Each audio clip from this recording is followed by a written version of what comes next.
All right, guys, I'm here with Turkey Bird and Miss Ellie, and it is time for part 2 of our special Q&A series. In honor of us hitting 3,000 subscribers here on the YouTube channel, I asked you guys to submit your top questions about being a full-time professional pet sitter, dog walker, and pet business owner. And you guys came through with so many questions that I had to split it into 2 videos. If you missed last week's video, I will put the link to that down in the description below. I answered a lot of questions in that video.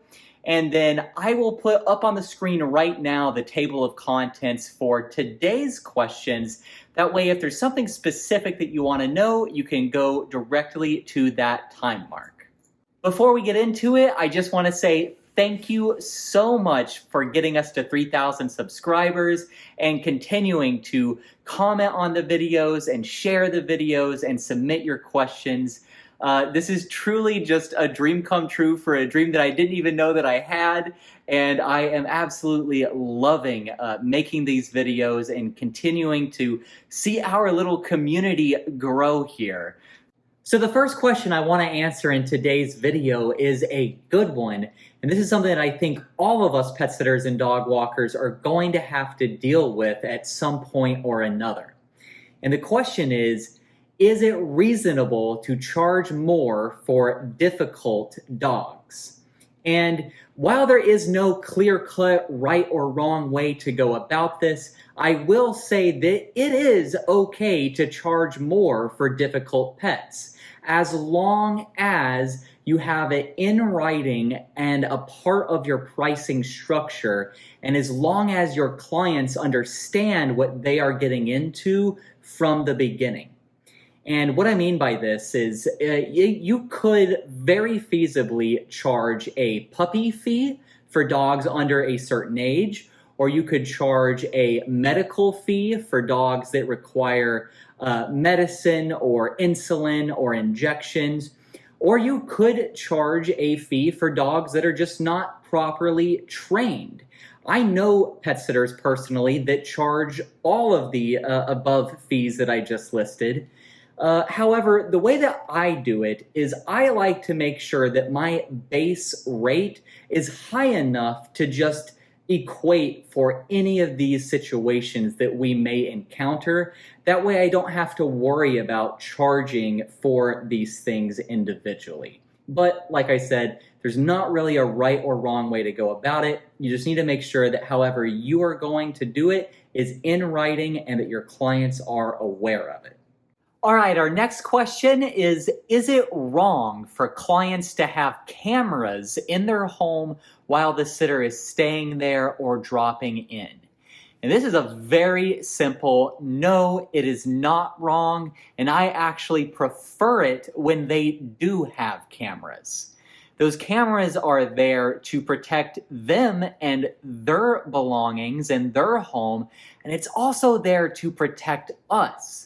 Because if there are cameras there, then that is a way to prove to the clients how great your pet care service is and how trustworthy you truly are and how great of a relationship and bond you actually have with their pets.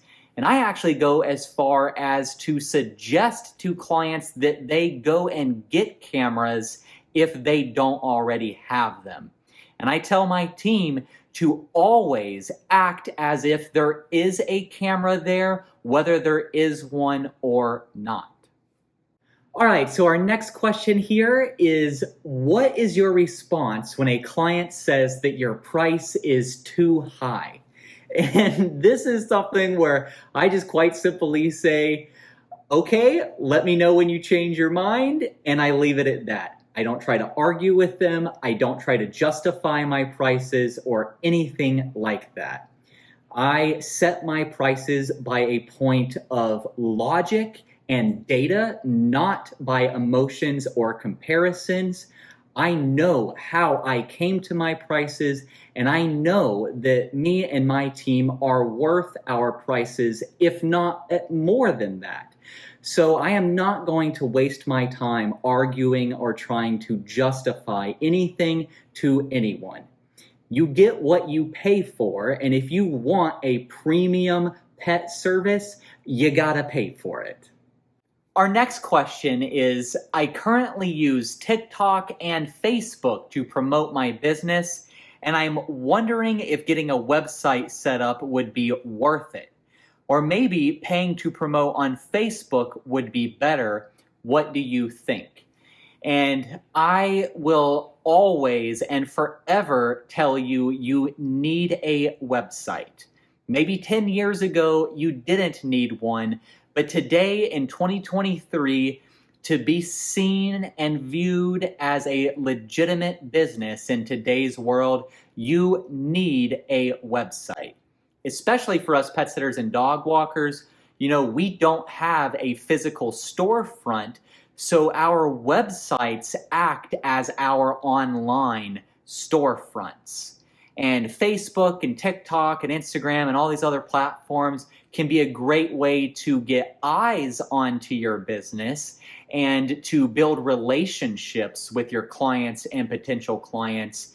But your website should really act as a way to have all of your information about you and your services consolidated and organized.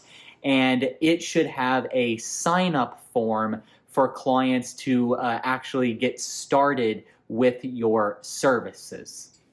As far as paying to promote your business on Facebook, I generally steer away from that kind of marketing for a myriad of different reasons. However, there are pros and cons to doing that kind of stuff. It really comes down to who your ideal client is and what your goal is with those paid ads and what other kind of marketing you are doing. However, you definitely need a website, whether you are paying for those Facebook ads or not. So our next question is, do you have your clients sign your contract once or each time that they book your services?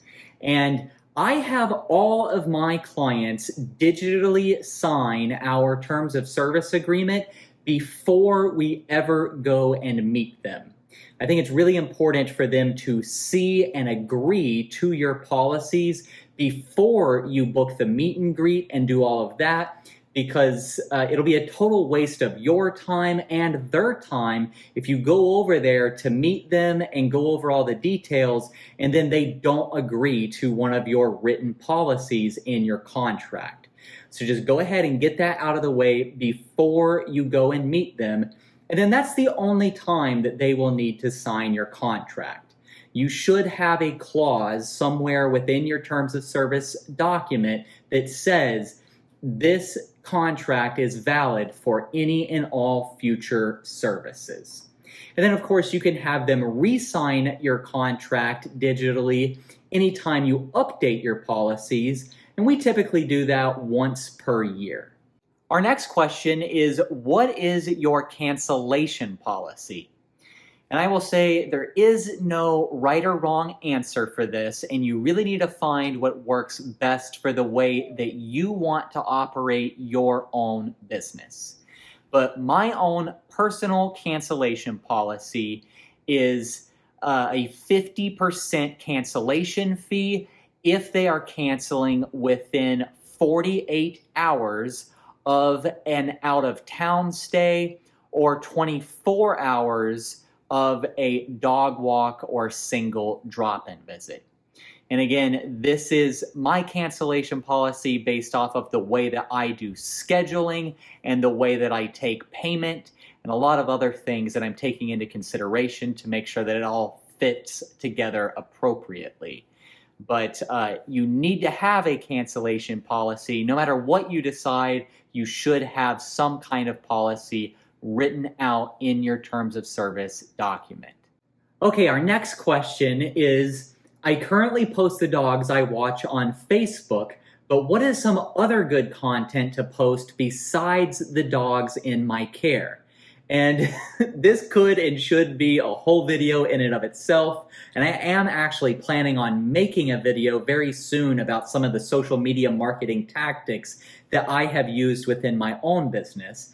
But what I will quickly say here is that your social media posts are typically going to be either educational, inspirational, or making a sale. And on the educational side of things, I mean, there's just a myriad of stuff you can talk about. You can talk about things that are breed specific, things that are season specific.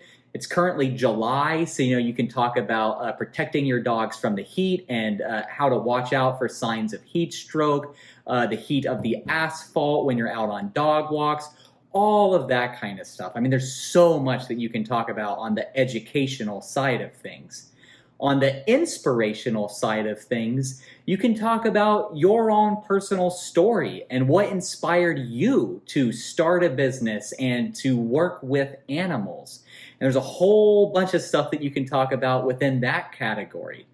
And then for making a sale, that's when you can really amp up what makes your services and your business so special and why your services can solve the issue that your client is having. There's so many things that we can talk about here, so I'm just going to cut it off at that.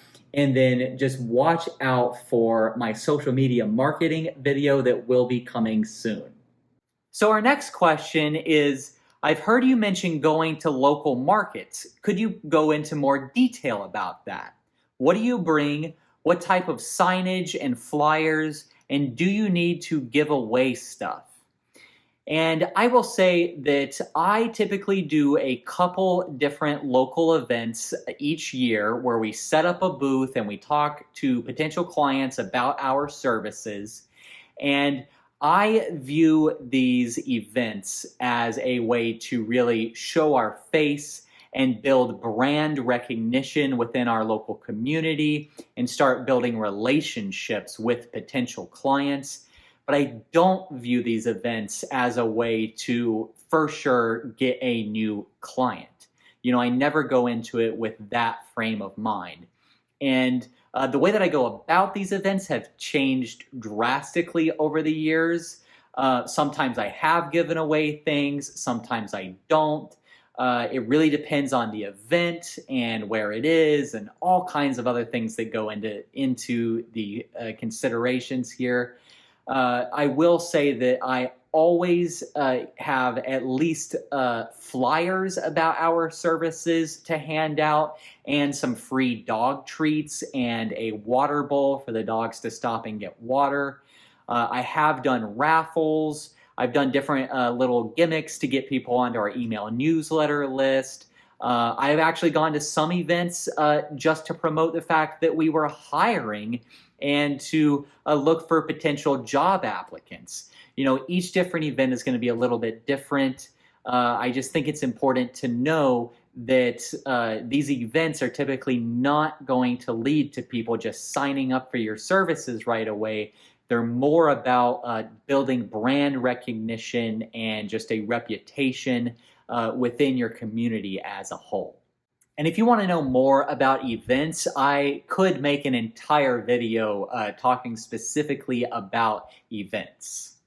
Our next question is a really good one, and it is, what advice do you have for someone that is just launching? And they said, we have laid all of the groundwork, but now we need to fill the schedule. So there's so many different things that I could say here. I could go so many different directions with this question, but because they specified that they've already laid the groundwork, but they need to fill their schedule, I will say that the very first thing that you should be doing right now is defining who exactly your ideal client is. That way you know how and where to actually market your business and market your services.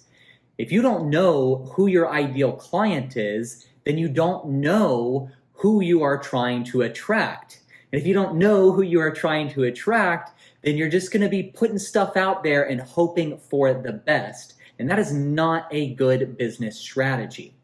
If you can really get detailed on the exact demographics and exact pain points of your ideal client, then it'll be much easier for you to determine how and where to market your services.